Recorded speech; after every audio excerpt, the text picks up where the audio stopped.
You guys don't want us to read, do you? Hello. Hi, good morning. Good morning. Ray and I got here like 5 minutes ago, so we're a little still like cold and snowy. Thank you guys for joining us this morning. Sweet. Well, I just want to say first, congratulations to Sean on his Vanguard Award last night. I got to meet Sean kind of after the blitz of all the well-deserved recognition for his movies, the Oscar nominations, and it's like, it is so hard to do that at any time in your career, let alone on your first foray, your first film. So it's just been remarkable to see your journey so far and just how you've handled it. I'd love to just talk about how you're feeling, what you're doing now. Yeah. How has it been? How's the journey to this point? I mean, this entire last year has been just so surreal. You know, I've been a fan of Ray's for a long time, and you know, we met in March, so it was after the movie premiered, but before it had come out. And so it was sort of like, I think, and now, you know, we're definitely on the tail end of releasing the movie, and the movie just kind of, you know, did everything I ever dreamt that it would do. But it does feel like I have a different relationship to the movie now than, you know, when we met. And but just to be back at Sundance, which really feels like a community now for me and like a home, but to kind of be back and be like, wow, we were kind of talking about like, I don't feel like I'm gonna throw up because I have to premiere a movie. I don't feel like super anxious, and so I feel like I grew up and like I'm like back at Sundance as an adult, but I still look like a kid.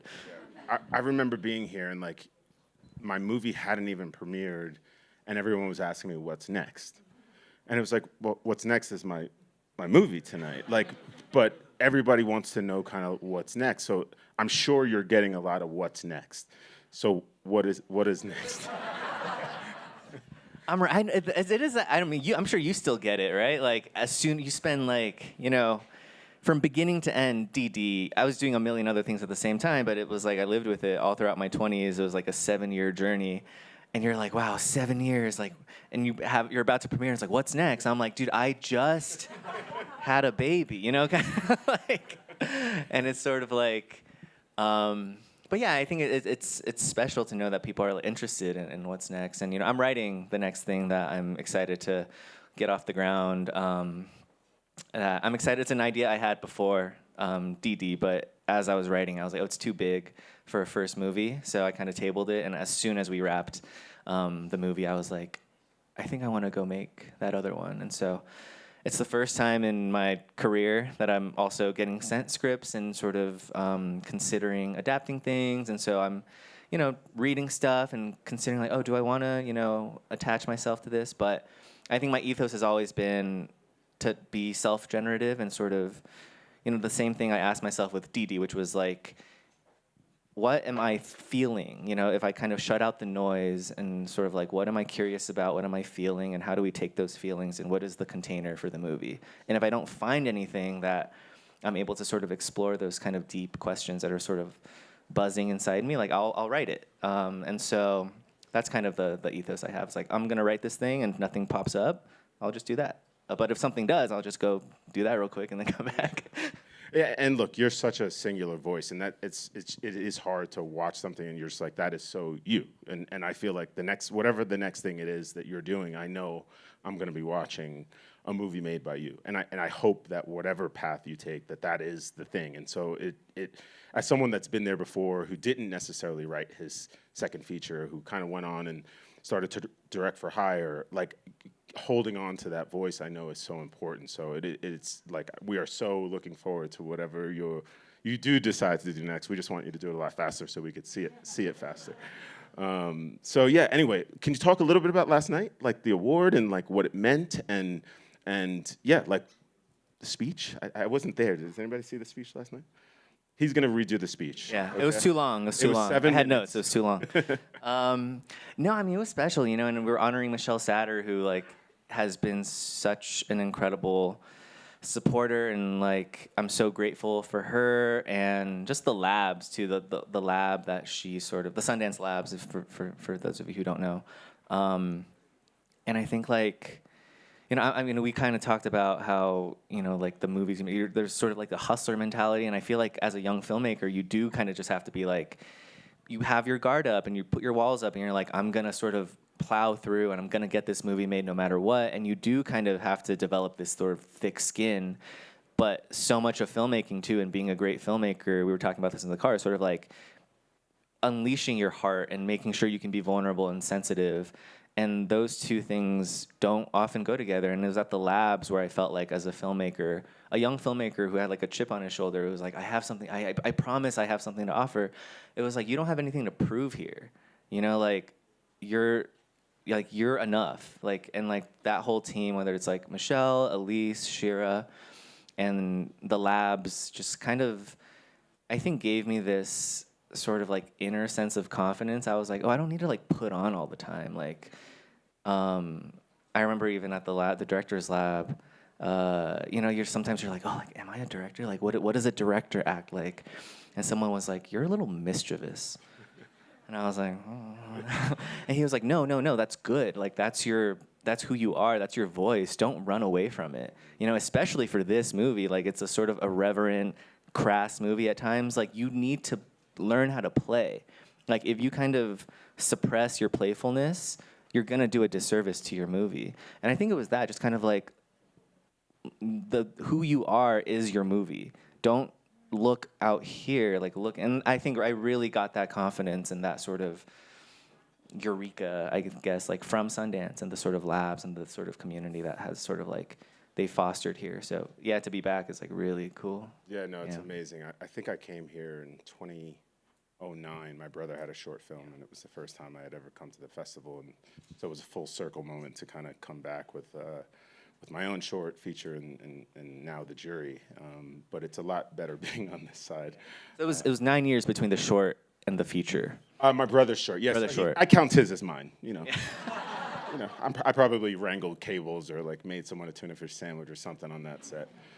So yeah, whatever he did, it's our family. So yeah, it was 9 years, which is kind of amazing to come back here. But like, you know, we were talking about it. My very first feature, you know, you pour all this money into film school and you make your movie and you think you get to Sundance and it's like, wow, I made it, and then the like reviews remind you that you didn't. So it's super humbling, but it was also like, okay, what do you do now? Like, you know, how do you get up from this? How do you battle from this? You can't, you know, not everybody's gonna love your movie. You have to find a way to kind of continue to make what you want. So yeah, it's just a true honor to be on this side. And, you know, I know what the filmmakers are going through when they're seeing their first films. And I try to watch the films with that kind of lens, knowing just kind of how much effort they put into it. It's hard. Yeah, it's hard. So anyway, I'm sure that there's a lot of filmmakers here, a lot of, you know, aspiring filmmakers, a lot of aspiring screenwriters. I always like to just talk about how do we get them from where they're sitting right now to the next level, whatever that is for them. You know, what is that next step?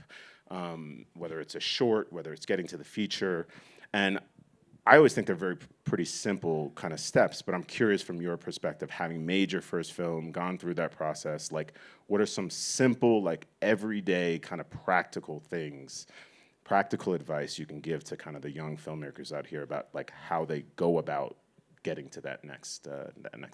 Yeah, I mean, I'm curious the answer for you too, but just a show of hands, like how many people in here are filmmakers or like trying to get? Okay, so cool.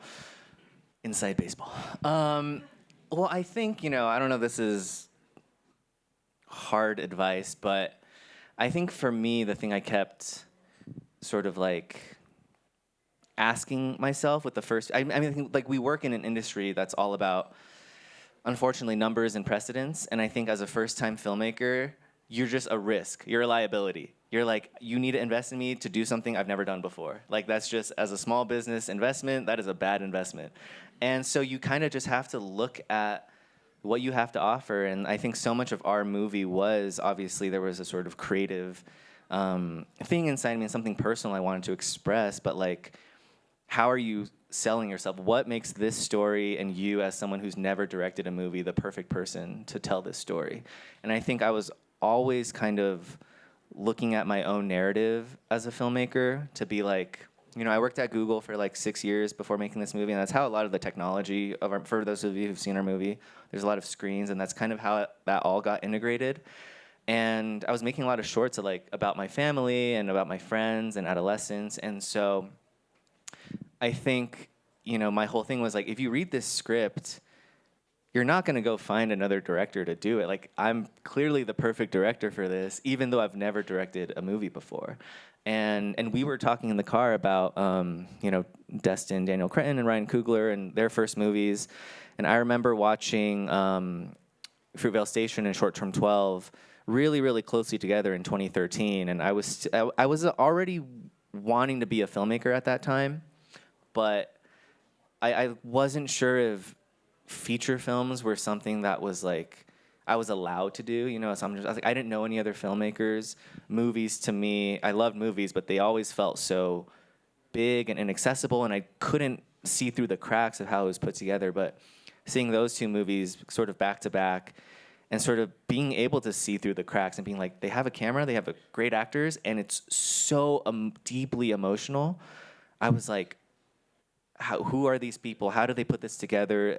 This looks low budget, not in a bad way, but just like it doesn't look like you needed UFOs and explosions to make you feel something. And I think all my favorite movies, whether the size or scale, is like if I feel something, I'm like, oh, that's what I want to do. And so I remember looking up Short Term 12 and then finding I Am Not a Hipster and like reading about how he wrote Short Term 12, couldn't get the money to make it because they were like, you've never directed a movie before. So he took the money from the Nicole Grant Fellowship, took that like $40,000, made I Am Not a Hipster just to make Short Term 12. I was almost like, well, I don't want to do that. I was going to try and write the script where I'm like, you should just direct this, first go. And so I think you have to kind of do that mental strategy of like, why am I the perfect person to direct this? As somebody who has never had any precedence. And I think we have to do that every day anyways, so yeah. I don't know if that's helpful. No, for sure. I mean, I know for me, like, I think we're like our own worst enemy, but, there's a lot of people that are going to tell you that you can't or that you shouldn't. And I usually try to stay away from those people. If that's the first words that come out of your mouth, I'm like, that's not, even if it ends up being true, like, I want to explore all the avenues as to why it's possible first. And, you just got to be careful with that circle that you build around yourself, because you do need some level of encouragement. And of course you need people to tell you and be real about certain things, but you also need to like listen to that voice inside yourself. And if something's telling you, despite all the other naysayers, that like you should do it, should probably do it. Because if I had listened, and look, I loved NYU and I loved, all the teachers, but if I listened to them, I wouldn't have made anything. And that's just the reality. Like, they were trying to protect me. It's like your parent that says, you can't, no, like, don't do it. And then you're like, well, I have to go. I have to make these mistakes. I have to go out and try to do it despite you not wanting me to break my curfew or whatever. I'm not, so I think, everything. They broke curfew. Yeah, I broke curfew to make my first movie. I definitely went out too early, but it was good. I was glad that I did it. And, it's hard to kind of listen to that inner voice. And I still struggle with that. I mean, it's definitely something that always comes back. You make that one thing, and then you're like, you're only as good as the next thing that you're doing, which is actually right in front of you. And I think that's sort of the challenge that I find, oftentimes when I talk to young filmmakers about, well, what should I be doing? You should be doing the thing you said you wanted to do. It's like, you want to write, you have to write. You're talking about writing, but you're not actually writing. And like, how do you stay focused? Like, how do you shut the meetings out? Everybody wants to meet Sean, right? Oh my God, Sean, come, like, you just did this, you did this. Like, could you have a coffee? Could you help me? Like I'm sure your time is so limited, but like, how do you manage like being able to give yourself and be an inspiration, but also like just do the thing you need to do?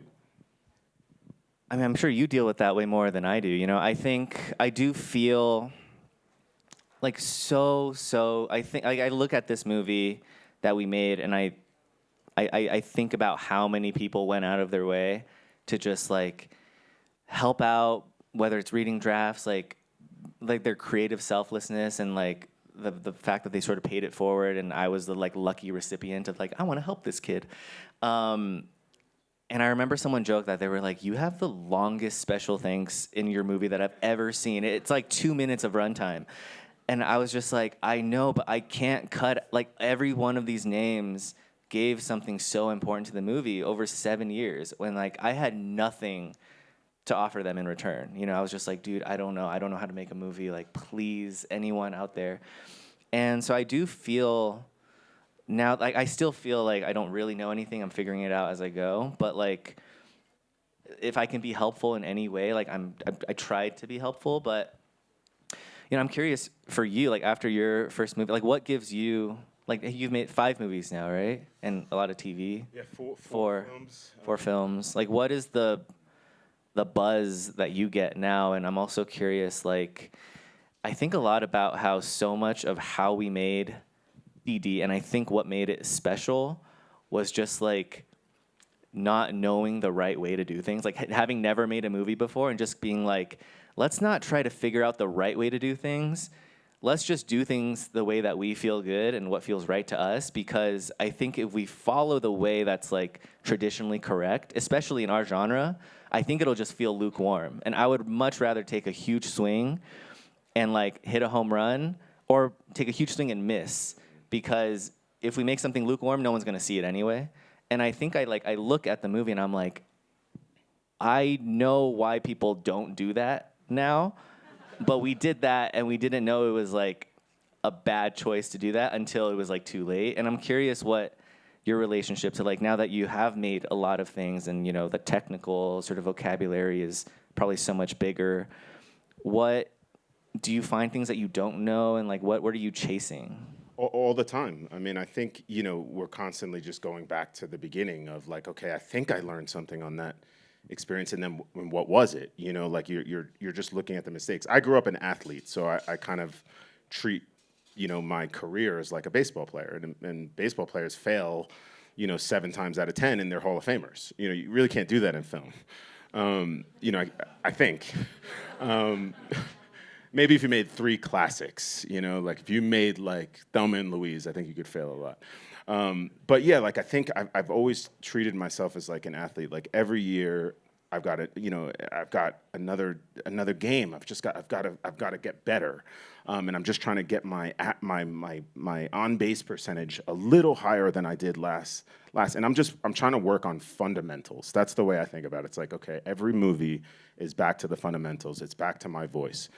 And so, you know, like I get incoming scripts or I'm developing my own stuff. And I think I get the jobs that I've gotten not just as a director, I've gotten them as almost as a writer. So when I go in, and I'm sure you guys will have dealt with this, we often have to pitch on the next job that we're doing. And there's an art or whatever to pitching. There's like you go in and you're trying to get the job, but so is 50 other filmmakers. And it's like, why are they going to give you the job and not the other job? And I've always said to myself in those scenarios, like, I'm pitching the version of the movie that I want to make, not the version that they want to hear. And hopefully those two things align. And it just doesn't always happen, but I think many people go into them trying to pitch. It's like hitting a moving target. This is what they want to hear, so let me give them that version, versus just like, this is the movie I want to make because this is what I can bring to this thing. And so I've always tried to like think about my career and to like, if I'm gonna lend myself to a project, every project for me is, if it's a film, it's 3 years. That's 3 years that I'm gonna be away from my family, in and out. Of course, I bring my family with me, but like that's 12 to 15 hours on set.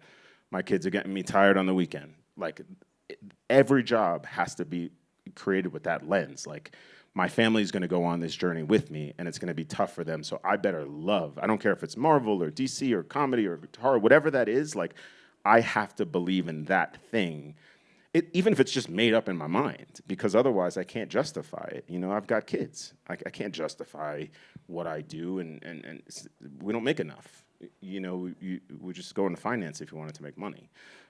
This is a creative endeavor. This is something that it's passionate about. This is something that you're trying to create, and that's the kind of, I don't know, true north that I'm constantly trying to find in any of these projects that I've been a part of. I've just been lucky. And I'm also like a little, what do you call someone that doesn't believe they're still working? There's like a... Imposter imposter syndrome. Yeah, totally like, I'm never going to work again every project. Yeah. You know, so I'm always looking to stay on the field, stay active, get reps, constantly be active, but you know, always listening to that voice that you said, which is like, how can you be singular in this and whatever that is if you're not creating it, right? This is someone else's idea, but I have to bring a singular voice to that idea, and that's always, you know, kind of guided me to where I am now. So, Did you have a lot of imposter syndrome after your first movie premiered? Because like I feel like there's this the vocabulary that people use in this industry of like your debut feature, you've arrived. Like people are like, how would you've arrived? I'm like, I have a lot to learn. You know, like I feel like I'm still a student. I feel like I'm always going to be a student. And I think again, like you have a lot to give back now that you have gone through this, you know, this experience. And I definitely, you know, just like the 25 days of shooting the movie and making it, I feel like I learned more in those 2 months than I did in the last 13 years of making stuff.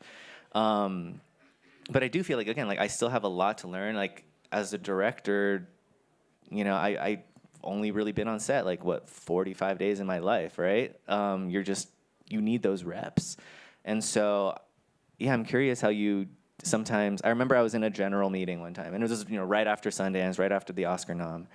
And I was still like, whoa, that was crazy. And it was like a general meeting. He was like, have you gotten used to the gap yet of how you see yourself and how others are now seeing you? And I was like, dude, what? I was like, this is too deep for you know what I mean? Of just like, but it is that thing of like, if I was a young filmmaker and I saw someone at Sundance, like all like win Sundance and get nominated for an Oscar in the same, I would be like, holy shit, like I want to hear from that person. But I don't see myself that way. I'm still like, I want to hear from Ray, you know? And so it is this sort of like, how did you kind of, you know, go forward from that? I guess, yeah, because I have imposter syndrome, I never, but I guess it was just always about the work. It was never about the award, you know? And I was grateful for any award, like if I was able to, you know, achieve some sort of milestone with an award or something like that. But I never was like, oh, I'm gonna wait to like see what these awards do to open up. I was always like, let me just go continue to work. And if those awards come, great. You know, maybe I have to miss an award ceremony because I'm actually working. Like I'm not gonna Best reason to stop my life. I'm not gonna stop pursuing the thing that I actually just wanted to do, which was to make films. You know, and I always feel so lucky because you don't know when that's gonna end. You know, am I ever gonna be able to do this again? It is so hard, even for the successful filmmakers to make other movies. And I've spoken to, you know, legends. I've spoken to Ridley Scott and Spike Lee, who still talk about the challenges of making movies or making the movies that they really wanted to make. And some of them still haven't made it. And they're like, well, no, I know I made things, but, and so you're like, wait, you're Ridley Scott. You can do, look, what? You still have regrets about some movie that you didn't get made? It's incredible, but they do. And I think it's that hunger, it's that passion to remain a student, to remain hungry, to remain, like you said, like I'm constantly learning. Like I don't feel like I've achieved anything. I've just gotten to a place where I'm maybe lucky enough to continue to make something. And I know that, like, I don't take that for granted. I'm like, wow, somebody wants to give me money. Like I have to try to protect that. I have to try to grow that. And I feel that. I feel like I'm I don't know, a teacher or student in some ways, right? I'm like your teacher student. You're constantly learning and you're constantly trying to give that knowledge as you're getting it. And I think that's it. It's like trying to master that balance of like, I've learned something, how do I share it? And then how do I get more of that? I don't know. I'm still learning. I don't know. I haven't figured that out yet. Yeah, always learning, always learning. Yeah, well, I mean, like, if you were to give me advice or anyone else, like, what's your advice for I gave my version of it, but. I mean, you're here. That's definitely the, like, first thing. You're already doing the thing, and I think just believe in that. And I think a lot of people don't, they think, should I go? It's the $200, I mean, I was broke, probably more broke than all of you. So, you know, whenever I meet kids in the hood, they're like, you know, I don't know if I could go to films. I'm like, yeah, you didn't have $330,000 worth of debt and no mom and dad to not give it to you. So, like, you're already in an advantageous position. So to me, it's like, just believe in the voice. You don't need to ask your friend if the shirt looks good. You know if it does. you know, we're always so quick to like want other people to like hold us and make sure it's okay. It's like just look in the mirror and do the thing that like is speaking to you. Try your best to like listen to that little voice inside, because it's constantly talking to you, and we're constantly trying to suppress it for whatever reason. That's what we do as humans. It's like, no, we can't be beautiful. No, I can't look good. I can't be good. There's so many other better people out here. I'm never gonna win an Oscar. Like there's just these voices that are constantly just telling you the world is stacked against you.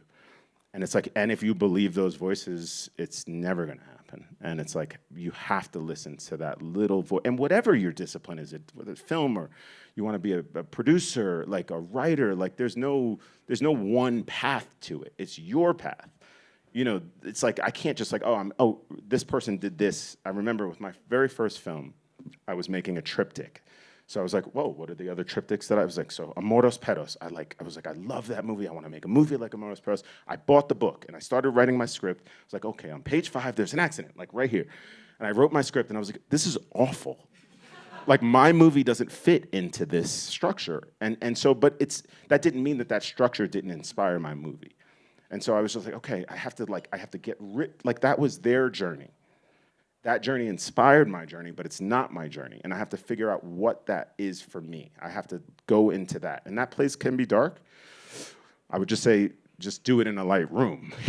You know, like be lonely, like with some light, you know, try to like surround yourself with love and positivity and energy, whatever that is for you, whether that's meditation or family or friends, but like, and there's a lot of like negative voice, whether that's social media or online. Like you have to kind of know if those things are like dragging you down and making you feel a certain way, and like listen to those feelings and like, oh, I feel kind of generally terrible today. You should probably question why. And like, is that your circle? Is it what I'm doing? Is it how I'm talking to myself? And just try to like, well, how do I just get that a little bit better? How do I like have a better day tomorrow than I did today? And that could just be like, oh, I'm just gonna spend the $6 on coffee instead of $3. Whatever that is for you, those little creature comforts, those little things that make you feel like, I don't know, you're just improving as a human being, which then goes into your work. I mean, would you say the same? I'm like, what is your approach to that kind of, yeah, what's your approach to that? Yeah, I mean, that was so eloquent. They said we have 5 minutes, but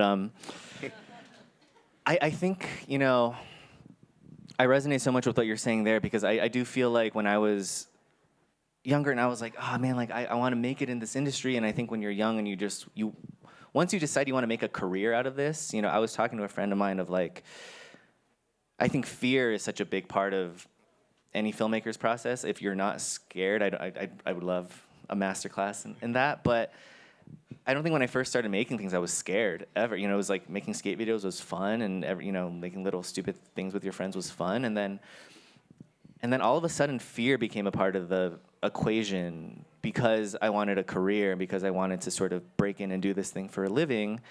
And then I think once that becomes a part of the equation, you do start looking like, well, how did people make a career out of it? And you start looking outside about how, and I do love looking at other directors and how they, you know, their career trajectories, what they did after their first feature.